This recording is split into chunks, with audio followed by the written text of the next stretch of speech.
É só você não estupro, não sequestro, não praticar latrocínio, vai pra lá, pô.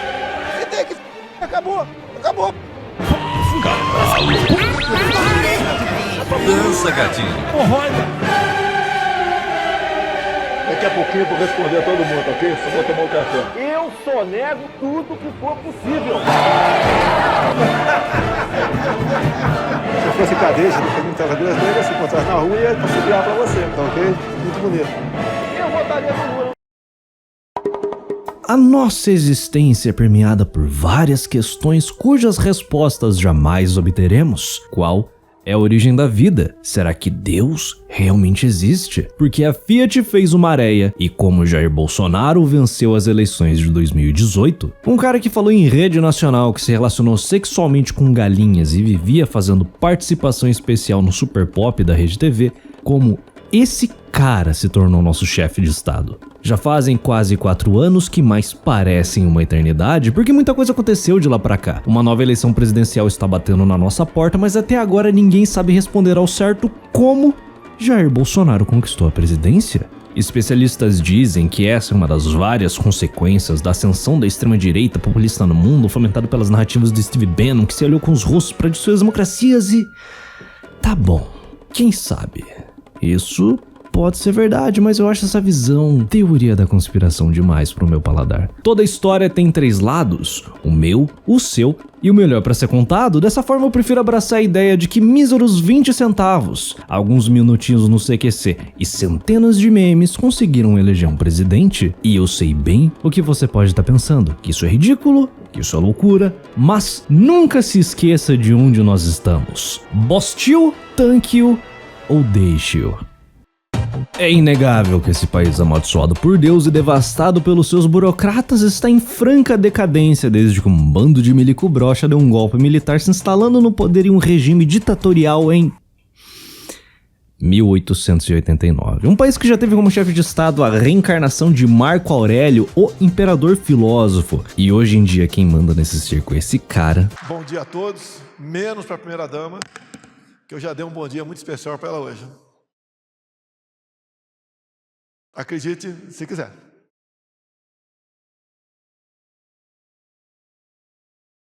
Quero parabenizar o João Roma. É verdade. Substituir o modelo aristocrático constitucional europeu relativamente estável para se tornar mais uma republiqueta latrina-americana instável foi um duro golpe nos planos do Merdil em se tornar o país do futuro. Mas nem tudo estaria perdido se... Sacanagem, nunca houve esperança. O golpe final foi dado na Constituição de 1988 com o sufrágio universal. Como bem disse o ex-ditador João Figueiredo, um povo que não sabe nem escovar os dentes não está preparado para votar. Dito e feito, desde 1988 o chimpanzeleiro médio vem elegendo presidentes cada vez mais analfabetos. Começando com um caçador de marajás em 1989, Fernando Collor de Mello, um homem forte, jovem, bonito e viril, que conquistou o coração do eleitorado feminino que estava há 20 e tantos anos sem votar em um presidente. 2 anos depois, ele foi cordialmente convidado a se retirar do Planalto após, sem querer querendo, se tornar o motivo de uma onda de churrascamentos sem precedentes como consequência do Plano Collor. De acordo com a mídia, a sua queda foi causada por um bando de universitário burguês com a cara pintada. Sim, tem palhaço que acredita nisso. Assume o vice, Itamar, que justificadamente dividia suas atenções entre a hiperinflação e modelos sem calcinha na Sapucaí. E o mais impressionante é que este homem, que você questionaria sua competência de manter um peso de papel sobre um papel, conseguiu ser o melhor presidente desde a redemocratização. Óbvio que isso só é verdade graças ao sucesso estrondoso do Plano Real, que elegeu o único presidente verdadeiramente alfabetizado da Sexta República, o entreguista FHC. A administração do Dr. Fernando Henrique Cardoso foi marcada pelas privatizações, agências de regulação e caluniosas acusações do PT dele ser um liberal, que é um absurdo. Colocando em perspectiva, o seu mandato foi um relativo sucesso, tendo em vista os nossos padrões naturalmente serem extremamente baixos. Mas é claro, obviamente, ele não iria sair impune, afinal de contas, Este é o Cuzil. FHC deixou um presentinho para todos nós lá em 1997. Um câncer chamado reeleição, que viria a degustar o furico de toda a nação nos anos seguintes. Em 2003, assume o circo Luiz Inácio Lula da Silva, o suposto metalúrgico que supostamente sofreu um acidente de trabalho, se tornando o maior líder sindical do país. Após ser supostamente preso pela ditadura militar depois de várias supostas eleições sem qualquer interferência americana, ele finalmente se elegeu e por um golpe de sorte acabou recebendo de presente o boom das commodities e dando a impressão de que o seu governo estava supostamente tirando o lixo da miséria. Depois de quase 500 anos desde a chegada de Cabral, a esquerda, supostamente de verdade, havia finalmente tomado poder na ilha de Veracruz. E o Lula tentou fazer um estado de bem-estar social europeu e um país pobre de terceiro mundo. E chegamos na Dilma, que é onde a história começa a ficar interessante. De fato, foram belos anos aquele período entre 2010 a 2013. O Bostil ainda vivia aquela nostalgia do período Lula, o sonho molhado da casa própria, carro sem placa, universidade pública e o pobre andando de avião ainda eram quase uma realidade. O ponto é, a Dilma não foi eleita por méritos próprios, muito longe disso. Ela tinha o carisma de uma calçada de concreto e ninguém sabia quem aquela coisa era, tornando-a o poste perfeito. Em uma eleição em que o PSDB de Serra brigava de foice com o PT para ver quem era mais socialista, a pornográfica popularidade de 87% do Lula ao final do seu mandato garantiu a eleição da Dilma com 56% dos votos. Ela iria viver sobre a sombra do sapo barbudo durante todos os anos do seu mandato, deixando o caminho aberto para a reeleição de Dom Inácio em 2018. Depois de 8 anos do total aparelhamento do Estado, colocando o Centrão em definitivo na folha de pagamento, a perspectiva da época era uma só: o PT iria dominar a política nacional pelas décadas que virão e nada, absolutamente nada, iria quebrar esse ciclo de poder. E você já deve saber, mas a Dilma conseguiu contra tudo e contra todos, ela conseguiu destruir esse sonho. A Dilma cometeu 2 graves erros no seu mandato. O primeiro é ter aceitado a ordem de Lula para se tornar a presidenta do Brasal. E o segundo é muito mais grave. Ela ativamente chutou a própria base para longe dela. O PT é um partido muito antigo. Em suas raízes está o movimento sindicalista e outros movimentos sociais muito influentes na política nacional. Durante os 8 longos anos do regime Lula, além do Centrão, obviamente, os sindicatos e MSTs da vida estiveram muito próximos do poder. E eles se aproveitaram grandemente dos superávites primários causados pelo boom das commodities no início da década. O sapo barbudo garantiu que todo mundo que estava na sua folha de pagamento estivesse feliz e contente, e de fato não havia motivos para críticas. As grandes empresas e bancos estavam nadando em dinheiro público com os mais diversos subsídios concedidos graças ao PAC e o Minha Casa Minha Vida. O número de trabalhadores com CLT cresceu muito e, por consequência, a quantia monetária desviada para os sindicatos mediante imposto sindical. A velha guarda do PT nunca foi tão rica e poderosa. Quando explode o escândalo do mensalão na metade do primeiro mandato Lula, pouca gente realmente se importou. Afinal, o PT havia comprado o Congresso e a mídia. Todo o escrutínio da época era literalmente para inglês ver. E a população brasileira sabiamente estava mais interessada em fazer churrasco e financiar Palio 1.0 em 48 vezes. A crise econômica de 2008 foi uma marolinha na popularidade do Lula. O crescimento da economia nos anos anteriores garantiram que o estado de bem-estar social seguiria toda a potência pelo menos até 2010. E isso não era um mistério para ninguém. Mesmo com o Ministério da Fazenda atochado de keynesiano safado, qualquer pessoa minimamente versada em economia para leigos sabia que aquela festa tinha hora marcada para acabar e a bomba iria estourar nas mãos do próximo governo. A escolha da Dilma foi claramente pensada nela como um mero fantoche, alguém facilmente manipulável pela velha guarda do partido, alguém que não causaria muitos problemas e manteria o caminho aberto para o retorno triunfante de Luiz Inácio alguns anos depois. O problema é que não foi isso que aconteceu. Dizem as más línguas que Dilma era extremamente teimosa e isso foi um grande problema para o partido. O seu primeiro mandato foi marcado pelo descolamento das bases do PT, enquanto abria cada vez mais as pernas do governo para o Centrão. Esse foi um movimento duramente criticado até pelas alas mais cegas do partido, que somaram vozes com os dissidentes da esquerda brasileira descontentes com as reformas aprovadas pelo governo Lula desde o seu primeiro mandato, como a reforma da Previdência de 2003, que causou o nascimento do PSOL a partir das alas radicais do PT. O ponto é, por quase 3 anos a Dilma ignorou a velha guarda do partido, movimentos sociais e uniões sindicais. Enquanto isso, dava mais poder ao Centrão e iniciativa privada para ditarem os caminhos trilhados pelo seu governo. Mas ela não havia percebido um pequeno detalhe: tanto o Centrão Quantos grandes empresários não possuem ideologia? Eles vão apoiar qualquer governo que encha os seus bolsos, e a partir do momento que esse dinheiro parar de entrar, as grandes companhias do Centrão se transformarão na sua maior oposição. E foi exatamente isso que aconteceu. O crescimento econômico que o Brasil havia vivenciado nos anos anteriores reduziu muito a sua intensidade e pela primeira vez em quase uma década houve recessão técnica em 2013. E não, eu não vou entrar em detalhes econômicos nesse vídeo porque eu vou fazer um vídeo só sobre a história econômica brasileira, mas o que realmente importa é que a Dilma havia cavado a sua própria cova. Ela trouxe interesseiros para perto, enquanto mandou aqueles que iriam apoiá-la em qualquer situação para longe. E ela fez isso justamente em um momento em que a população brasileira havia realizado que uma Copa do Mundo no Brasil não era uma boa ideia. O ano é 2007. Havíamos recentemente sido chutados da Copa do Mundo mais ganha da história. O quadrado mágico misteriosamente havia falhado miseravelmente. Mas nem tudo estava perdido. A eleição da sede da Copa do Mundo de 2014 estava para acontecer e o país do futuro era um dos principais cotados para receber a competição. Trazer a Copa para o Brasil era um objetivo muito claro do governo. Este, sendo o maior evento de entretenimento do planeta, colocaria um holofote diretamente sobre o Brasil durante o mês inteiro. Esta era a oportunidade de exibir esse país falido para o mundo, com uma nação caminhando a passos largos para o desenvolvimento. Lula, que naquele momento era tido como o governante populista mais popular da Globo, não iria perder essa oportunidade de fazer o uso da síndrome de vira-lata de toda a nação como ferramenta política, mostrando para a população brasileira que os gringos estavam pelo menos um pouquinho se importando com o Brasil. E esse objetivo foi atingido.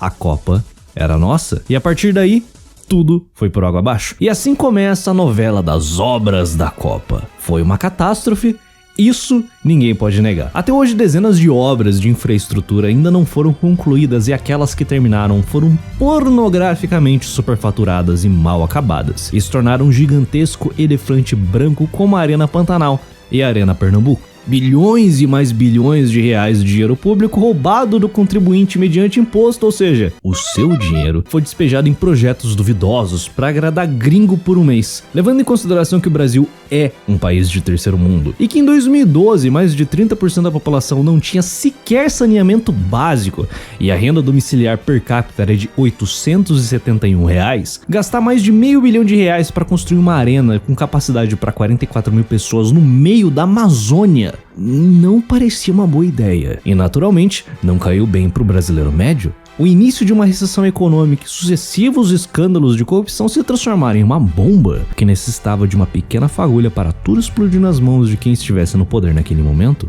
Em um belo dia de junho, mais especificamente no dia 6 de junho de 2013, o movimento Passe Livre estava fazendo o que faziam de melhor: bagunçar o pacato e calmo trânsito de São Paulo. Mas dessa vez, diferente de todos os outros protestos que eles já fizeram em sua história, especificamente neste dia, eles tinham uma boa razão para reclamar. O estado de São Paulo é o feudinho do PSDB há quase 3 décadas, e os seus governadores mandam e desmandam no estado sem qualquer tipo de oposição da Assembleia Legislativa. No fatídico 6 de junho, o até então governador Geraldo Alckmin havia anunciado o aumento da passagem de ônibus em 20 centavos. E nenhuma alma, tanto no executivo quanto no legislativo do estado, haviam se questionado se esta seria uma boa decisão naquele momento. Afinal, quem questionaria a canetada do governador, né? E o resto é história. Como um pequeno protesto de esquerdistas radicais havia conseguido cooptar milhões de pessoas em poucos dias. Definitivamente não foi pela sua pauta, pelo amor de Deus, Brasil, pauta. Não dá, mas sim pela desnecessária violência policial para reprimir aquelas manifestações. O brasileiro médio sentiu compaixão por aqueles jovens burgueses universitários levando cacetete na cara e bala de borracha no peito, e todo o ódio coletivo pelo governo fermentado por anos acabou explodindo de uma vez só. A quantidade de gente na rua apenas cresceu nos dias seguintes, em paralelo com o vandalismo dos Black Blocs, que queimaram ônibus e destruíram vidraça como se não houvesse amanhã, e a resposta era a óbvia escalada da violência praticada pela polícia militar. Por todo o país, Verdadeiras batalhas campais estavam acontecendo todas as noites a partir de 6 de junho. Mesmo com milhões de pessoas tomando as ruas, o governo de São Paulo não deu para trás na sua decisão de aumentar o preço da passagem. Eles optaram por manter a sua mão na esperança de que aqueles protestos iriam se dissipar, como sempre havia acontecido no Brasil. Toda a elite política havia condenado aquelas manifestações. Geraldo Alckmin bateu na tecla de que aquele era um movimento pequeno, político e violento. O recém-eleito prefeito de São Paulo, Fernando Haddad, do PT, em 18 de junho defendeu o aumento do preço das passagens e criticou a violência perpetrada pelos manifestantes majoritariamente de esquerda. E Dilma Rousseff, em um lapso de genialidade, também critica a violência dos protestos. Aquele movimento de esquerda radical que defendia apenas o passe livre, em pouco tempo havia se transformado em um movimento anti-governo, tendo em vista que o governo brasileiro, tanto na esfera estadual quanto na esfera federal, era controlada pela esquerda moderada. Isso resultou no descolamento definitivo da base do PT do governo Dilma, e uma oportunidade valiosíssima para uma direita entubada acordar do seu longo sono de 25 anos. Havia um medo real e justificado sobre a realização da Copa das Confederações em julho de 2013. Governante nenhum quer que o santo turista gringo leve um molotov na cabeça no seu trajeto até o estádio de futebol. Mas esses temores acabaram não chegando às vias de fato. A Copa das Confederações aconteceu, foi um sucesso e acabou sem maiores problemas. E aqueles protestos que incendiaram o Brasil por quase um mês inteiro acabou se dissipando. Não com a velocidade em que a elite achava que iria, mas por fim o gigante voltou a mimir. Afinal, ele estava confuso e não sabia o que fazer, pois não havia uma pauta única naquelas jornadas de junho. Todo tipo de facção havia levado as suas pautas particulares para as ruas e nada foi pra frente. Berrar contra a corrupção, pela saúde, pela educação é a mesma coisa que debater com um girino. Mas apesar disso, aquele movimento foi a semente plantada de uma direita vocal que estava prestes a eclodir da internet para quebrar o status quo. Em março de 2013, o governo Dilma apresentava uma aprovação de 65%. Ao final de junho, amargava 30%. Uma série de projetos no Congresso foram aprovados ou sumariamente engavetados, como o estabelecimento de regras claras para a delação premiada que viria a derrubar o governo do PT alguns anos depois. As eleições de 2014 marcam um ponto de não retorno na história do Brasil. Pela primeira vez em mais de 125 anos dessa republiqueta chamada Bananil, a população brasileira não foi completamente cega para as urnas Smartmatic totalmente seguras à prova de fraudes. Confia no sistema eleitoral do Brasil, Zil. Dessa vez, havia uma cristalina divisão entre esquerda e direita. O nós contra eles, o bem contra o mal. De um lado, tínhamos a atual presidenta Dilma Rousseff, que havia neste quase um ano e meio, entre as jornadas de junho e as eleições, tentado recuperar a base do PT que ela havia desprezado nos primeiros anos do governo. E um discurso muito mais esquerdista radical havia contaminado sua propaganda e plano de governo, mas obviamente era tudo para agradar o seu rebanho. Enquanto do outro lado havia um desconhecido do cenário nacional, o senador por Minas, Aécio Neves, neto do melhor presidente da história da República, Tancredo Neves, pois morreu antes de dar alguma canetada que iria arruinar o futuro da nação pelas décadas que viriam. Um grande presidente.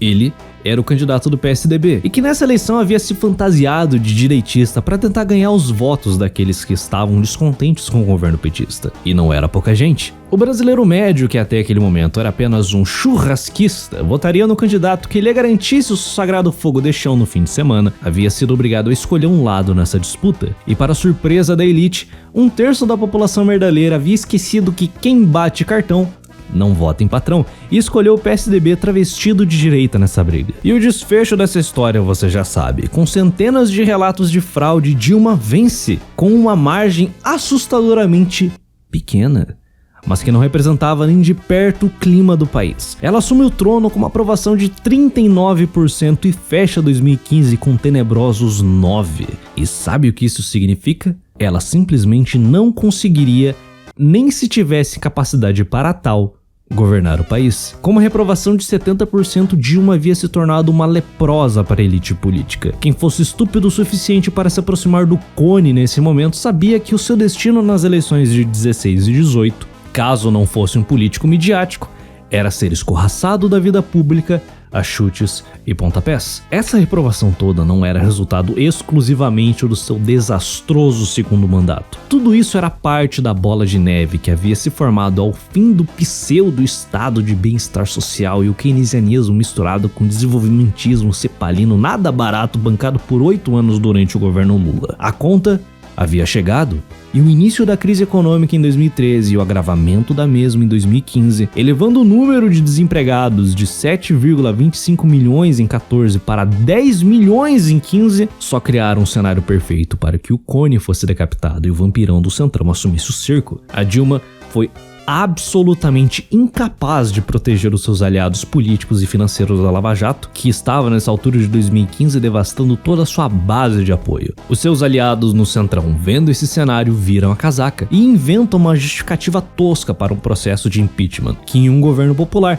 jamais seria levado a sério. Mas com 70% de reprovação e semana sim semana não o MBL puxando protestos que enchiam as mais importantes avenidas do país, foram um sinal verde para que o Centrão tomasse o Planalto em 16 e finalmente estancasse a sangria. É fato que o processo de impeachment de 16 foi um golpe interno. Isso não é segredo para ninguém. A Dilma foi escorraçada da presidência como um cão sarnento porque ela não mais servia aos interesses do Centrão. Ela havia perdido o controle do país e o seu vice, Michel Temer, que atingira níveis de reprovação até maiores que os de Dilma, era visto como o homem certo para colocar o país nos trilhos, aprovando dezenas de reformas impopulares para tentar de alguma forma conter a crise econômica que estava destruindo a União desde meados de 2012. Mas o fato mais importante em todo esse processo de impeachment não foi a quase completa destruição do Partido dos Trabalhadores e da esquerda ideológica como um todo aos olhos do brasileiro médio. Muito menos o crescimento de novos movimentos conservadores e liberais que estavam tentando ocupar esse vácuo ideológico. Não. O fato mais importante ocorreu durante a votação na Câmara dos Deputados entre os dias 16 e 17 de abril. O fato mais importante foi a apresentação do futuro presidente da República para todo o país em rede nacional. Deputado Jair Bolsonaro, do PSC.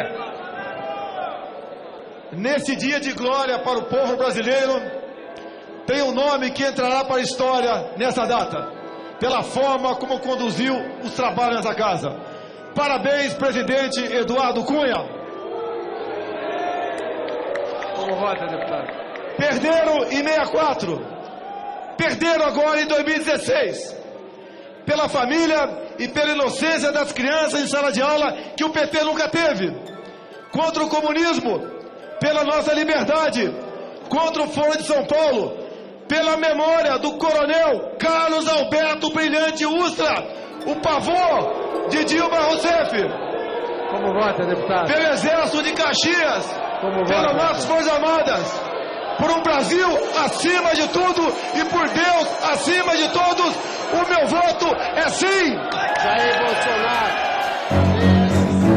Jair Messias Bolsonaro é o típico político brasileiro eleito em 8 eleições consecutivas pelo seu curral eleitoral formado por militares cariocas e suas famílias. Ele, por toda sua longa carreira, nunca teve uma ideologia clara. Ele não foi liberal, afinal votou contra a privatização das telecoms na década de 90, foi oposição do Plano Real e da reforma da Previdência. Em sua longa carreira, ele nunca levantou sequer um dedo no Congresso para criticar o aumento do gasto público ou da pilhagem feita na riqueza da população mediante impostos. Muito pelo contrário, ele sempre defendeu os interesses do funcionalismo público com unhas e dentes, pois era essa a escória que garantiu seu carguinho público. O governo tem insistido através de seus líderes que os servidores não vão ter perdas, mas ele não usa, senhor presidente, a mesma fórmula que usou para achar a média do salário desses servidores para calcular, para urbanizar as tarifas públicas. Ele as deixa soltas, livres. O poder aquisitivo, por exemplo, de um terceiro sargento dava para pagar 4 mensalidades de uma faculdade no mês de janeiro e agora passou para 2 mensalidades. A gente nota então, senhor presidente, uma queda do poder aquisitivo de aproximadamente 50% desse servidor. O seu suposto conservadorismo chucro sempre foi raso e da boca pra fora. Ser favorável ao armamento civil, defender a família e os bons costumes não vale de nada quando você fez parte da base do governo Lula e Dilma entre 2005 a 2016. Mas esses pontos nunca eram questionados pelo antigo novo nicho político que havia crescido no Facebook no início da década. A direita nacionalista que migrou das comunidades do Orkut para os grupões de Facebook tinha o Olavo de Carvalho como referência acadêmica e Enéas Carneiro o ideal de político, e Bolsonaro não era nenhum, nem outro. Ele não tinha ideias, ele era mais um político genérico do Centrão que eventualmente soltava uma frase aqui, outra ali, como na hoje famosa entrevista de 1999 na Band, em que ele defende a sonegação de impostos, o fechamento do Congresso, o fuzilamento do presidente e um golpe militar. Mas obviamente não foi nesse período que ele se torna reconhecido por esse nicho. Bolsonaro passa a ser visto como um potencial candidato à presidência por essa bolha após as suas participações no CQC. Sim, é sério, calma. Eu vou explicar. Até a estreia do CQC em 2008, ninguém sabia como um político realmente era. As redes sociais não eram nada parecidas com o que são hoje e o que nos restava era a televisão. E as entrevistas que esses congressistas davam eram para jornais sérios, discutindo assuntos de suposta relevância nacional. Quando surge o CQC com o objetivo claro de fazer de tudo para tirar aqueles parasitas da zona de conforto com perguntas importunas, foi um choque para os ratos e para o público. Entrevistas que alfinetam os excelentíssimos já haviam acontecido no passado, mas nunca semanalmente em horário nobre. Não é à toa que o CQC foi banido do Senado Federal após Danilo Gentili fazer essa pergunta a Renan Calheiros. Nomear o senhor para o Conselho de Ética seria como nomear o Fernandinho Beiramar para o Ministério Antidroga? Vamos sair aí só um pouquinho. Quantos andares são? Mais ou menos? De 1 a 10?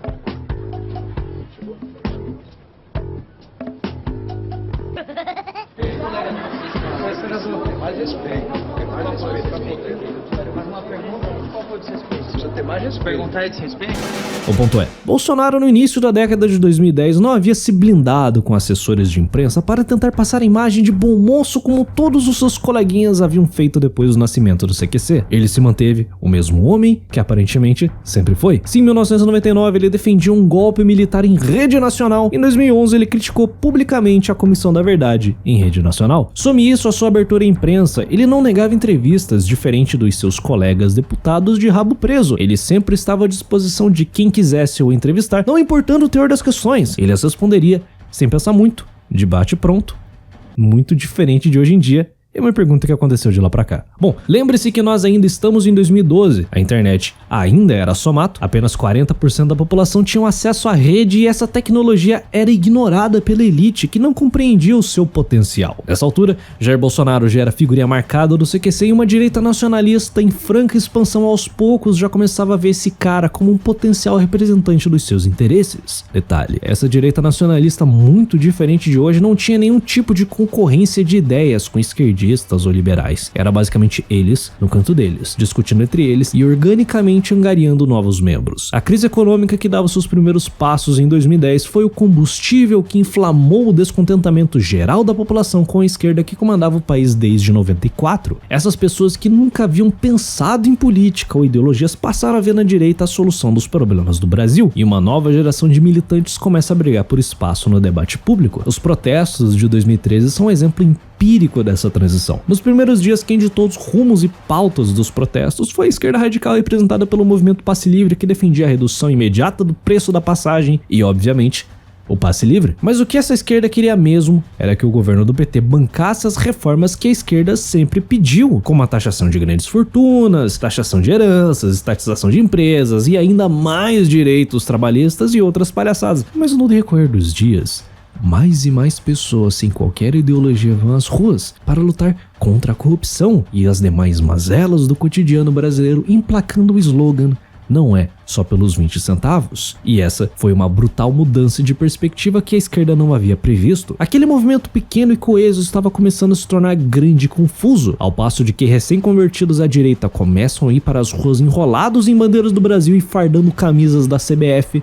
Um novo slogan é emplacado, e o movimento sem partido, enterra qualquer resquício das motivações iniciais dos protestos, expulsando os partidos políticos e outros movimentos sociais como CUT e MST para fora. As jornadas de junho acabam em ruído. Ninguém havia conseguido emplacar sua narrativa, mas havia um grande e explícito perdedor nessa história: a esquerda, que pela primeira vez desde a redemocratização havia realizado que eles são minoria, muito barulhenta, mas ainda assim são uma minoria. E a sua voz estava sendo suprimida com os berros de outros grupos no debate público. O governo Dilma e o PT como um todo foram os maiores prejudicados nessa história. Mesmo vencendo as eleições de 2014, eles jamais iriam recuperar a popularidade ganha durante o regime Lula, de apenas alguns anos atrás. E onde estava Bolsonaro nessa história toda?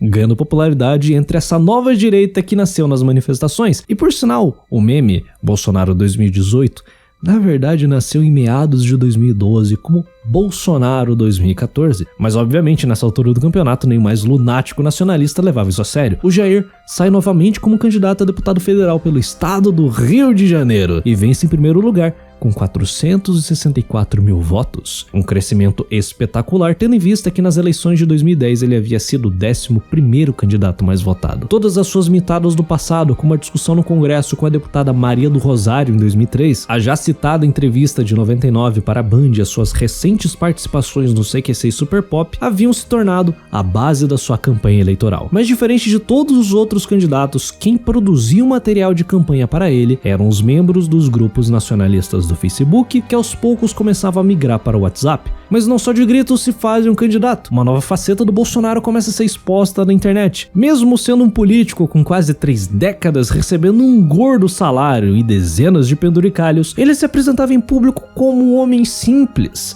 o tiozão do Zap, e isso conquistou um novo eleitorado desapontado com as políticas do PT e que não mais acreditava que aqueles políticos faziam parte do povão, mesmo que eles nunca tenham feito para começo de conversa. Bolsonaro estava no lugar certo e na hora certa, e meio que sem querer havia criado um novo jeito de fazer política que pegou a elite da época totalmente desprevenida, e a partir de 2014 as coisas só iriam melhorar para ele. A Operação Lava Jato estava destruindo os pilares de sustentação do Partido dos Trabalhadores bem embaixo do nariz de Dilma Rousseff, que não teve capacidade de estancar esse estrago mesmo tendo o STF no seu bolso. Os maiores aliados do governo estavam sendo presos e apertados até contarem mais, com aquela lei que a Dilma aprovou em 2013, se tornando um verdadeiro efeito dominó.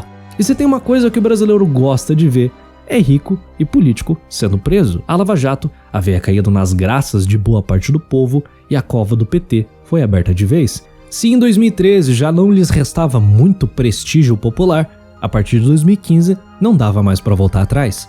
O colapso era iminente. Os aliados do Centrão debandaram, os aliados da esquerda descolaram sua imagem no PT, e o povo queria a cabeça de Dilma em uma estaca pela crise econômica que havia lançado 10 milhões no desemprego. Esse desastre anunciado havia dado à direita como um todo, liberais, conservadores, nacionalistas, separatistas, monarquistas, anarcocapitalistas e outras dezenas de vertentes distintas, material infinito para divulgar as suas ideias, se pautando no fracasso homérico da esquerda em todos os sentidos. A nova direita brasileira cresce se alimentando do cadáver podre do PT, e o Bolsonaro estava lá fazendo a sua campanha presidencial para 2018 muito antes de todo mundo. Look, David, I mean, I know you're a sophisticated guy. The world is a mess. The world is as angry as it gets. Well, you think this is going to cause a little more anger? The world is an angry place.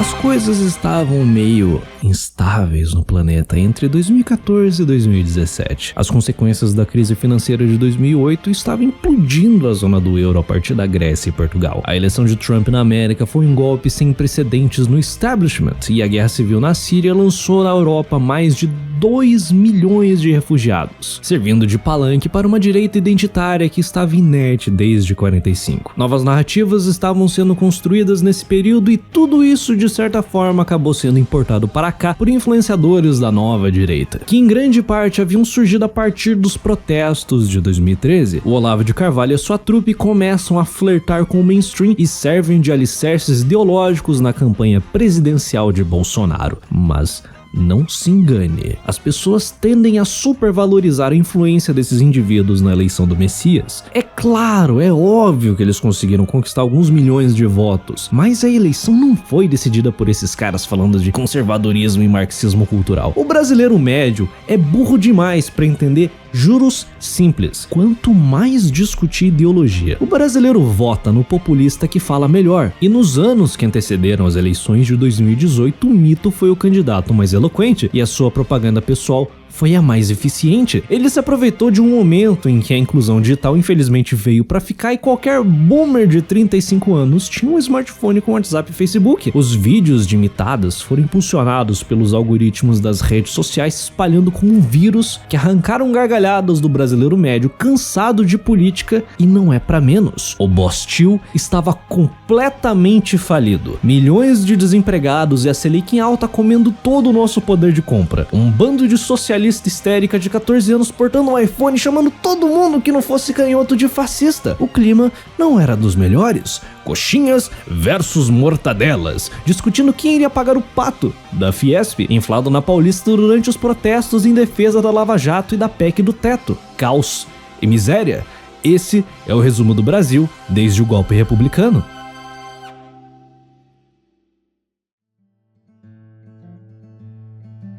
Bolsonaro surfou essa onda de desprezo pelas instituições, se apresentando como um outsider, mesmo depois de ter colocado todos os seus filhos para mamar nas fartas tetas do governo, que ele mesmo estava mamando há 30 anos. Ele falava uns absurdos, não era muito inteligente, mas foi capaz de conquistar o coração machucado do brasileirinho, que viu a sua qualidade de vida despencar depois do fim do estado de bem-estar social bancado pelo boom das commodities na década passada. A realidade é que o único mérito do Jair nesse processo todo foi se aproveitar da sua popularidade orgânica na internet. Internet, essa coisa que os partidos e a mídia tradicional nem sabiam o que era. Eles ainda achavam que o tempo de televisão importava, mas ao fim do primeiro turno, quando eles perceberam que o PSL, um partideco completamente insignificante, havia conseguido 52 assentos na Câmara de Deputados, se tornando em apenas uma única eleição o segundo maior partido do Congresso, e Jair Bolsonaro foi para o segundo turno na frente do candidato do PT. Foi aí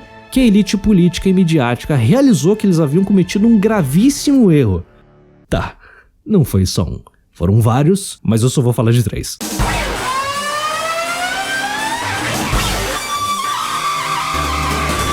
O primeiro foi ignorar o peso da internet. É verdade que as eleições de 2010...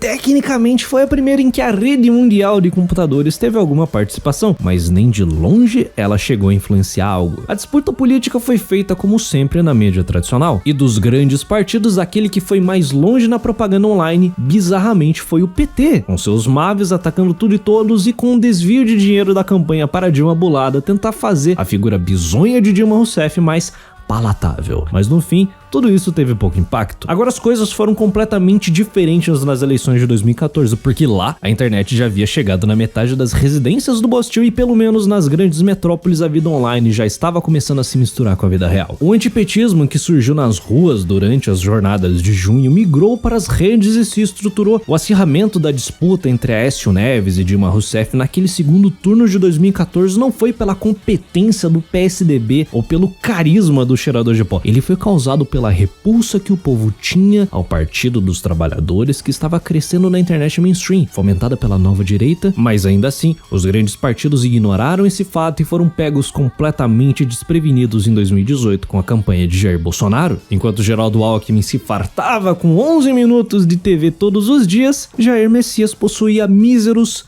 18 segundos. E isso foi suficiente para que os especialistas de política conclamassem a plenos pulmões na Globo News e variantes que Bolsonaro não tinha a menor chance de chegar ao segundo turno, mais ou menos como os especialistas americanos garantiram que Trump jamais venceria a eleição de 2016. Se na mídia tradicional a campanha do mito era insignificante, nas mídias sociais a coisa era completamente diferente. Nesse campo, Bolsonaro era absolutamente dominante. A sua propaganda estava em todos os lugares. Mas muito diferente dos partidos tradicionais, a maior parte desse material foi produzida por simpatizantes do mito, que não possuíam nenhuma ligação financeira com seu partido. Pelo menos a gente acha. E sim, houveram bots que replicaram esse material, mas eu vou contar pra você um segredo. Não foi só a campanha do Bolsonaro que usou bot, não. Todos os partidos usaram, mas apenas uma campanha foi bem sucedida usando essa ferramenta. Bolsonaro nesse momento não era apenas um candidato, um político tradicional com décadas de carreira. Jair Messias Bolsonaro era, acima de tudo,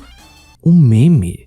Enquanto os seus adversários, coitadinhos, eram apenas meros políticos profissionais. Um bot pago que replica propaganda desenvolvida por uma agência de publicidade no Photoshop toda bonitinha não vai ter uma fração do engajamento que um bot que replica um meme produzido por um adolescente de 14 anos e um celular intermediário. As coisas funcionam de uma maneira muito diferente da internet. As pessoas percebem e ignoram materiais que são muito profissionais, mas valorizam e replicam um amador e mal feito. Enquanto Fernando Haddad pagava de bom moço, levando a sua vice do Partido Comunista para a missa, o Bolsonaro gritava "vamos fuzilar a petralhada" em cima de um caminhão.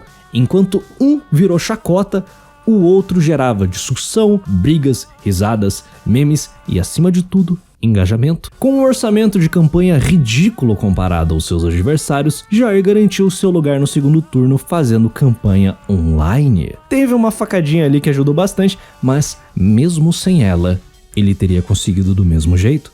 E chegamos ao segundo erro. O PT demorou muito para descolar sua imagem do Lula. Sim, o Lula é o maior nome do partido, mas naquela altura do campeonato essa não foi uma boa ideia. Por todo o ano, o candidato à presidência do Partido dos Trabalhadores não era Fernando Haddad, mas sim Luiz Inácio, que nesse momento estava preso por corrupção, condenado na Lava Jato. Guarda essa informação que eu vou contar um outro segredinho. O brasileiro médio pouco se importa com democracia. Se amanhã acontecesse um golpe militar e o exército prometesse saúde, segurança, educação, garantia de emprego, renda universal e 3 churrascos por semana em troca das suas liberdades individuais, quase ninguém ia sair na rua para protestar. O povo mesmo ia bater palma e comemorar, mas o brasileiro odeia político corrupto. O Lula estava preso por corrupção, automaticamente metade do Brasil queria mais que ele se acabou, tá ok? O PT tentou emplacar a narrativa que o Lula era um preso político e que a democracia brasileira tava morrendo e ninguém ligou. O PT manteve esse discursinho até os 30 minutos do segundo tempo com o slogan Haddad é Lula. Quando eles perceberam que isso não estava funcionando, que o Lula não seria solto, que o partido tava rachado quanto à escolha de um cone, o Haddad era completamente desprovido de carisma e não dava mais pra colocar outra pessoa no lugar. Quando o partido finalmente percebeu isso,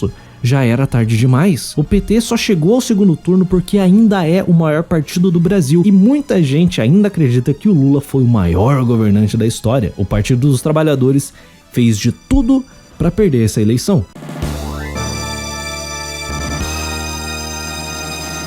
E o último erro da oposição que garantiu a eleição do Bolsonaro foi a mídia.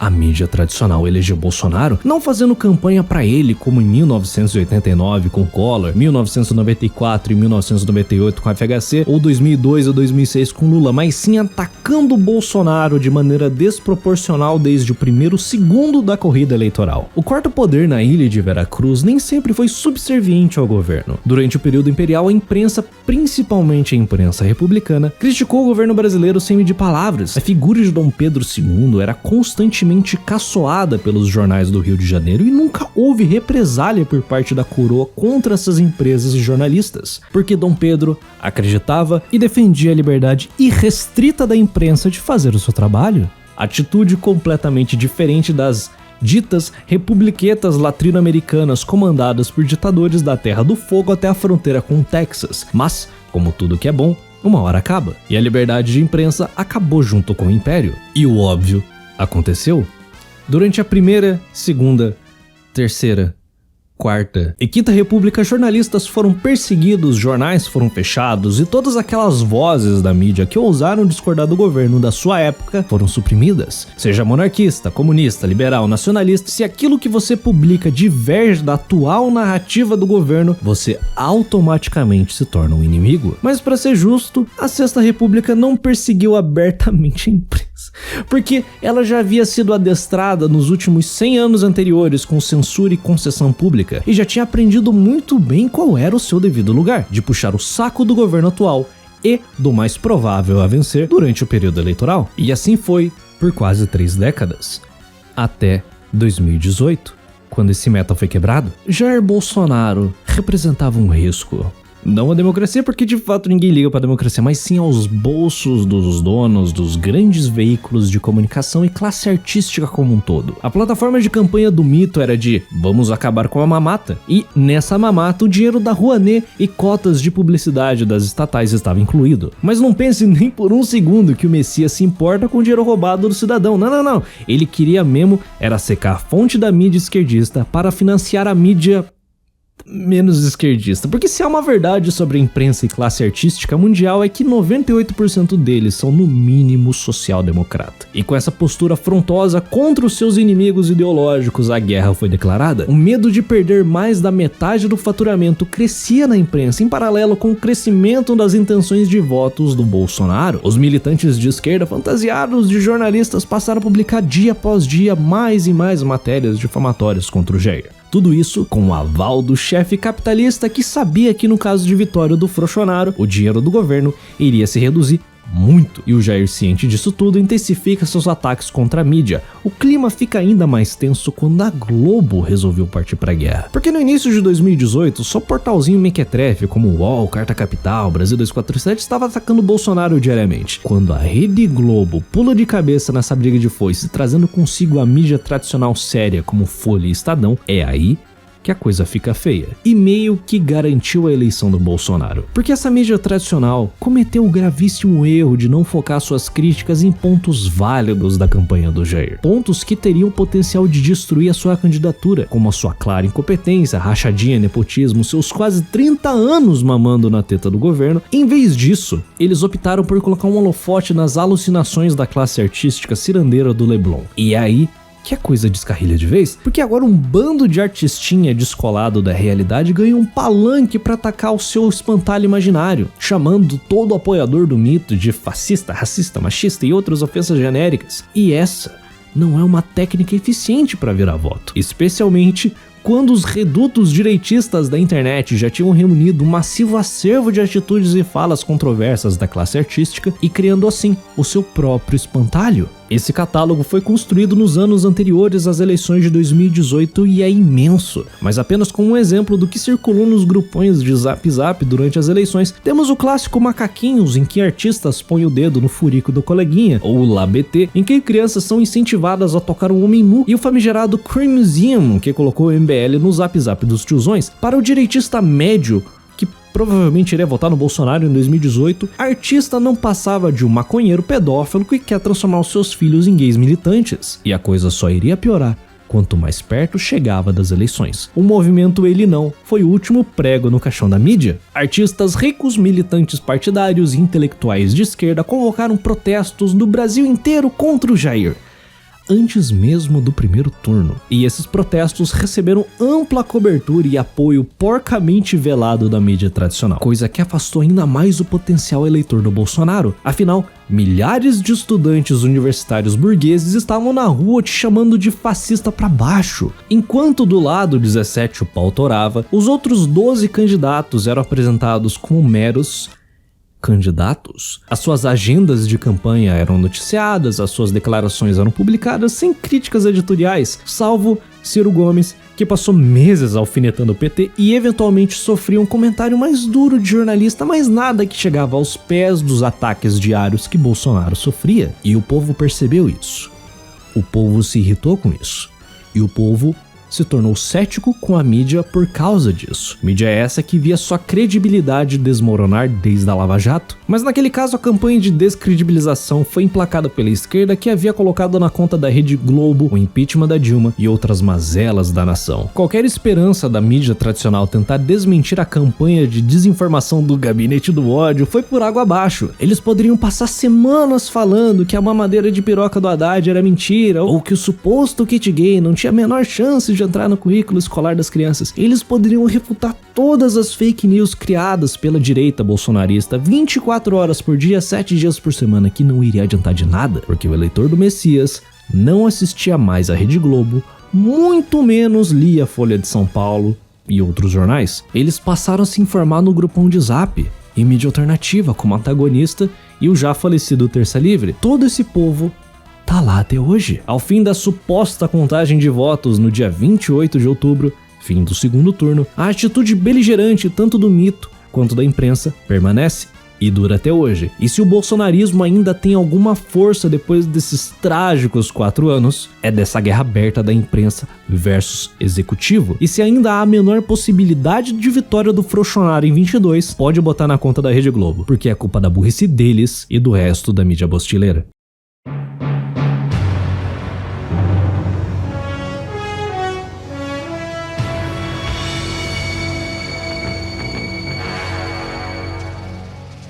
Bolsonaro se torna presidente em 2018 porque ele se aproveitou de um momento único, em que pela primeira vez o brasileiro médio desprezou o governo e os seus integrantes. A facada ajudou um pouquinho, impedindo que ele falasse, mas mesmo sem ela, a sua vitória era óbvia. Apenas os mais cegos diziam o contrário. O desastre que foi o governo Dilma pavimentou o caminho trilhado pelo Messias desde 2010, diretamente à rampa do Palácio do Planalto em 19.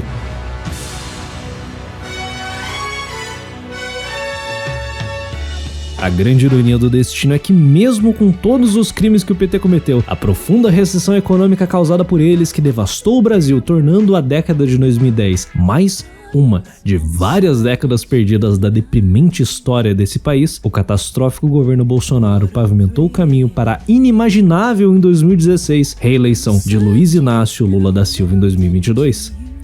Essa é a história do teu país. Fuja enquanto é tempo, ou fica por aqui e vota que muda.